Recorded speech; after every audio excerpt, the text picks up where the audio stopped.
Olá, que prazer, que alegria poder estar com você, estar no seu lar, no seu ambiente, conversando um pouco deste maravilhoso Evangelho, das insondáveis riquezas de Cristo. Para mim é uma alegria poder tomar esse cafezinho aqui e a gente tratar dessas riquezas de Deus, né? Os links estão aí nas redes sociais, da tela da sua televisão, para que você possa conhecer mais o nosso material e participar, tanto compartilhando, como intercedendo e contribuindo para que esse programa se mantenha. Nós vamos para um pequeno devocional e já já nós voltamos.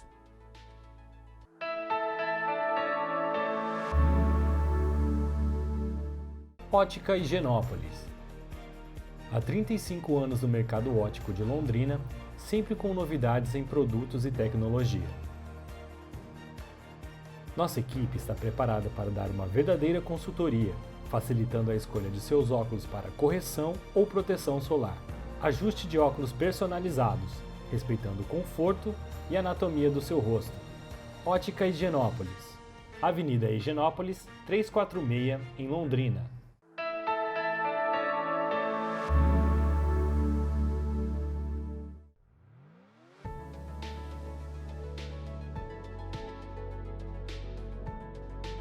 Bom dia, graça e paz. Nosso devocional hoje, nós vamos falar um pouco sobre, preste muita atenção, o único batismo que salva. Qual é o único batismo que salva? É sobre isso que eu queria tratar hoje com os irmãos. Hoje no meio evangélico, infelizmente, há uma confusão sobre esse assunto, o batismo. Muitos até munidos com a palavra de Deus na mão, eles defendem que o batismo nas águas pode salvar uma pessoa. Mas quando nós olhamos para a palavra de Deus, primeiro ponto, se o batismo nas águas tivesse o poder de salvar uma pessoa, por que Jesus teria morrido na cruz?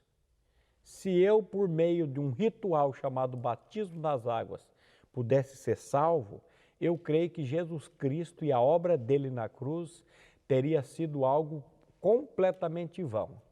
Então nós precisamos tomar muito cuidado com isso. Muitas pessoas também defendem que o novo nascimento, ele tem a ver com batismo nas águas.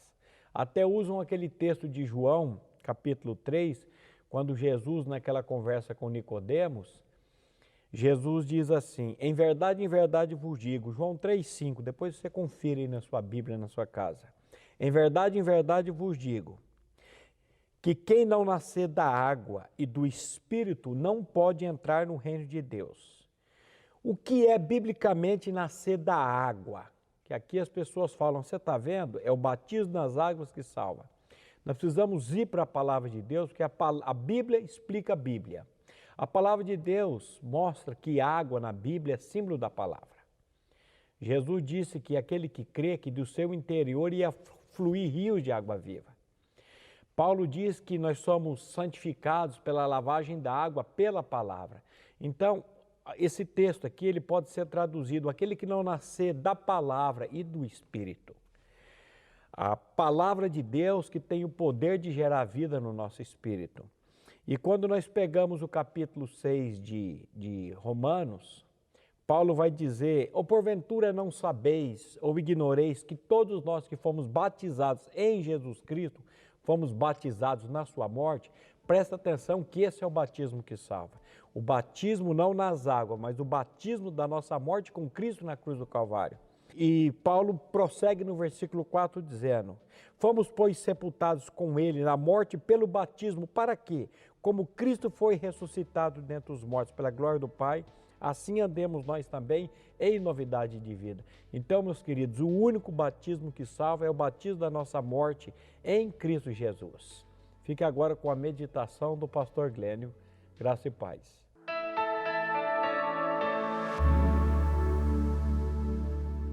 Então, nós estamos caminhando sobre as questões dos últimos dias, as realidades que temos passado e principalmente o foco da palavra de Deus. Nós vamos orar aqui e já nós vamos conversar. Pai querido, nós somos tão tacanhos, tão limitados para compreender as riquezas do Teu Evangelho e a Tua Palavra. E nós pedimos que o Teu Espírito amplie as nossas mentes e o nosso coração para que nós recebamos a pessoa de Cristo e toda a sua obra. Nós queremos ouvir a Tua voz. Fala conosco. Também pedimos que a bênção da ressurreição alcance o coração de todas as famílias que estiverem aqui ouvindo, conhecendo este Evangelho. Cada pessoa realmente saia do limite da sua incredulidade para crer na suficiência de Jesus Cristo. É o que nós te pedimos no nome dele. Amém. Então, a gente tem falado aqui sobre um Deus que fala, o Deus que se comunica. E nós temos usado a carta aos Hebreus, que é uma carta que é considerada também um livro por alguns estudiosos, que foi dedicada à igreja, possivelmente uma igreja da Judéia, os crentes hebreus, aqueles que haviam saído da sua cultura religiosa hebraica e se convertido ao cristianismo. E o escritor estava enfrentando aqui, ele está escrevendo diante de um quadro, isso é possivelmente, aí nos anos 60, depois de Cristo, um pouco antes da tomada de Jerusalém, da destruição do templo, que foi no ano 70. Então, nesse período aí para trás, ele está encorajando os crentes hebreus que, diante da perseguição, diante daquele embate que eles estavam sofrendo, Nero ali na frente com a sua baioneta voltada para os cristãos e para os judeus, mas especialmente para os cristãos, eles estavam tendo problemas de continuar, de perseverar, e ele escreveu essa carta com este objetivo de fazer com que aqueles cristãos marchassem com confiança.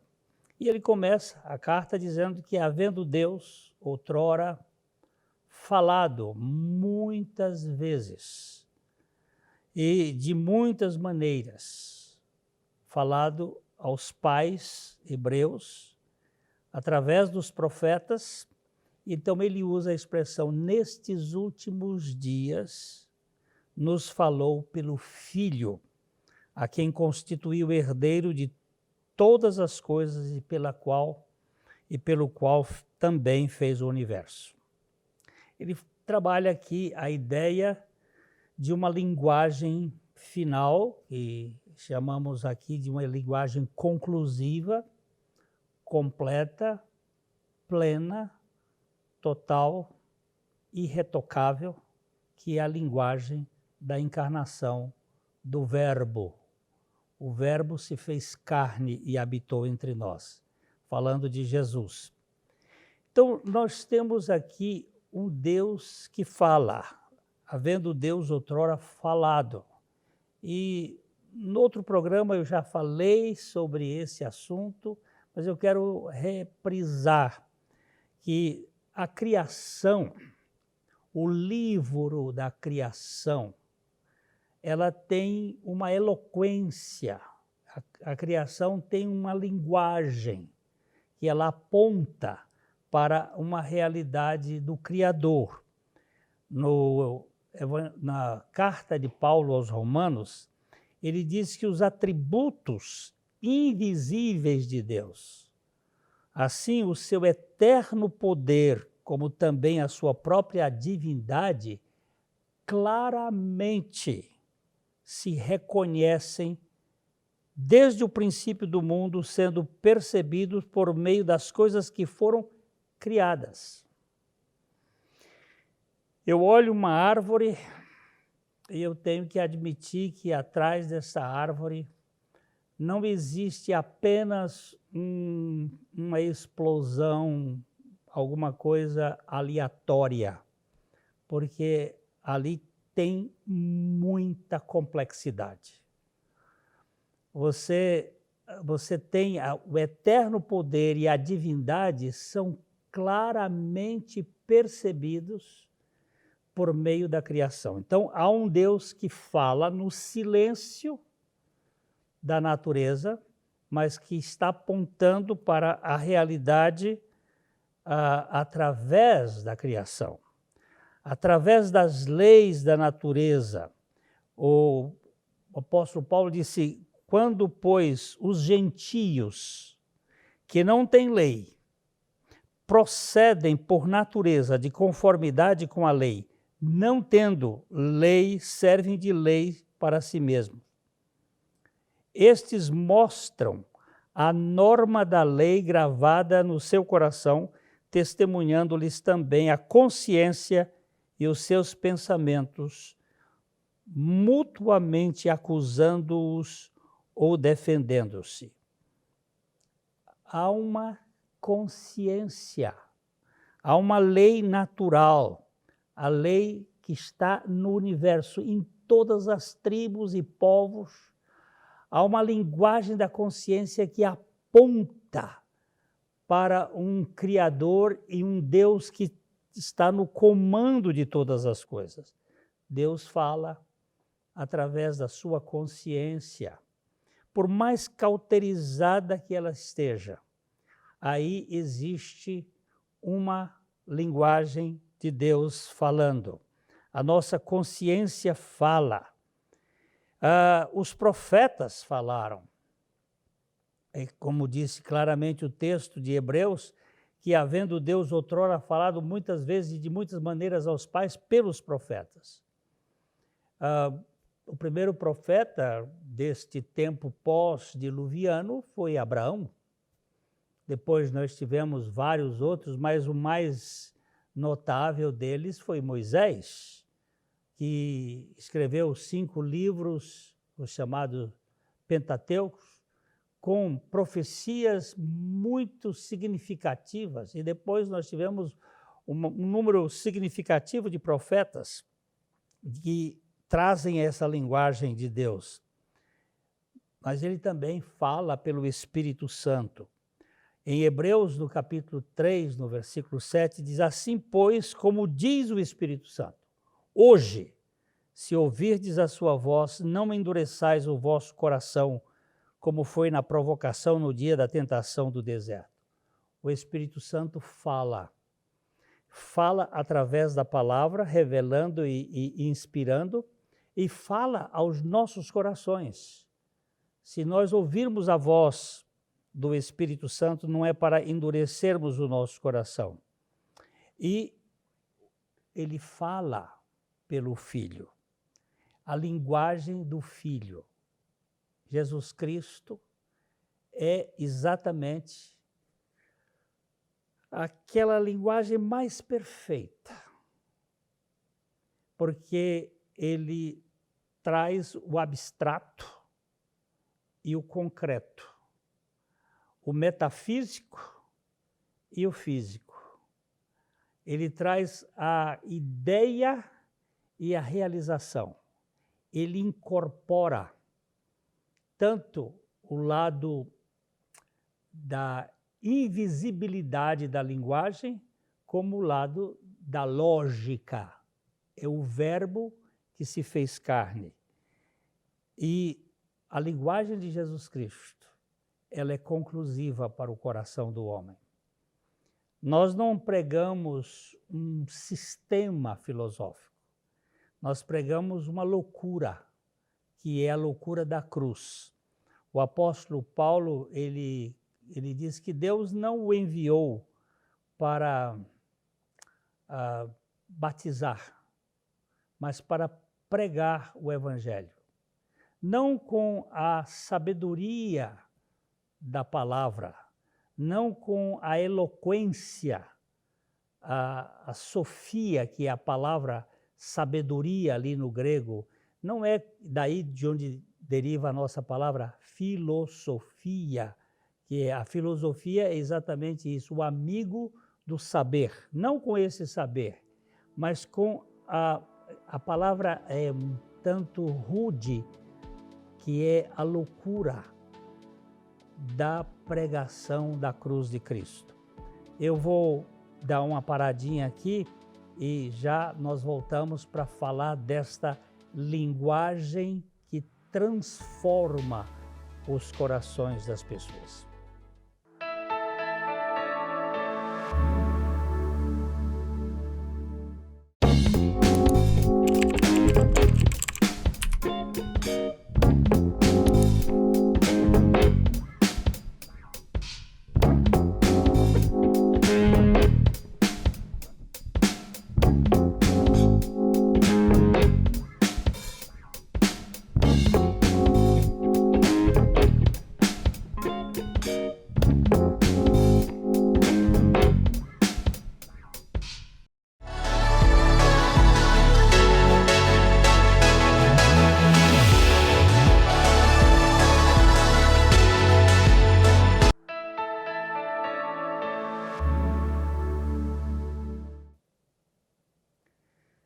Então, Jesus, ele é a encarnação do Cristo. Cristo, Jesus, é o Deus que se fez homem e que tem uma comunicação com a humanidade de modo concreta. Ele se tornou homem. O apóstolo João, quando ele vai escrever ali, ele disse assim, o verbo se tornou ou se fez carne e ele habitou entre nós, cheio de graça e de verdade. E vimos a sua glória, glória como do unigênito do Pai. Esta comunicação de Deus conosco tinha como objetivo nos desconstruir ou desmanchar aquilo que foi tornado complexo com o pecado. O pecado trouxe para a natureza humana um viés de egolatria, de absoluteidade, ou seja, nós nos tornamos onipotentes. O ser humano é autônomo, ele quer ser o dono da verdade. E esta capacidade que nós temos de dominação, ou de tentar dominar, nos envaidece e nos mantém como seres insuportáveis no convívio diário da nossa casa.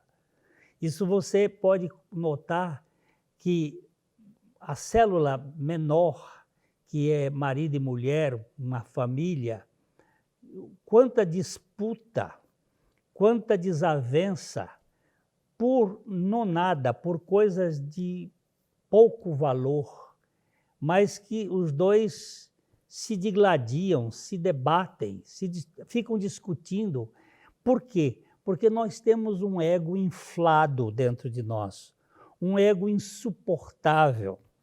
E o Verbo se fez carne para desmanchar essa coisa terrível que nós herdamos de nosso pai Adão. O apóstolo Paulo, ele vai trabalhar isso de uma maneira muito interessante em Romanos, no capítulo 6. Ele trata disto, mostrando como é que Deus projetou esse discurso para nos tirar deste papel tão pernicioso de querer ser o dono do universo. Ele diz que vocês são ignorantes, ele faz uma pergunta. Vocês não perceberam que todos nós fomos batizados em Cristo Jesus, fomos incluídos em Cristo Jesus, fomos sepultados em Cristo Jesus, fomos identificados em Cristo Jesus, para quê? Para que nós perdêssemos essa tendência que nós temos de autossuficiência, de onipotência. Que linguagem é esta? É a linguagem concreta da cruz. A cruz de Cristo, ela fala de um discurso que Deus tem para conosco, com o objetivo de nos demover do altar, nos demover do trono, onde nós queremos reinar e nos tornar seres humanos adequados. O Verbo se fez homem para salvar o homem da teomania, da mania de querer ser Deus. Por que a gente tem essas disputas todas? Você vê, por exemplo, no mundo político, as questões partidárias, as questões filosóficas que regem a política, pessoas lutando, muitas vezes até por ideais comuns, mas se não foi produzido por mim, se não veio da minha larva, se não veio do meu projeto, se não veio da minha ideia, então não serve. E aí o conflito que nós encontramos neste mundo. E ele nos diz que nós fomos incluídos nesse projeto de Deus. Nós fomos batizados em Cristo Jesus para desconstruir a mania que nós temos de querer ser os detentores do controle deste mundo. Nós precisamos de uma revelação desta obra maravilhosa. O sangue de Jesus Cristo, ele fala. Em Hebreus, no capítulo 12, versículo 24, ele diz assim: e a Jesus, o mediador de uma nova aliança, e ao sangue da aspersão, que fala coisas superiores ao que fala o próprio Abel. Lá no princípio nós temos um assassinato de um homem que trouxe um sacrifício de um cordeiro. Abel foi morto pela inveja de um religioso que foi o seu irmão. Daquele que traz na sua religião o suor. E o suor é a característica daquele que se esforça para que pelos seus méritos ele seja aceito. Mas ele está falando de um sangue que fala coisas superiores à linguagem de Abel. O que é isto? É o Deus justo, santo, assumindo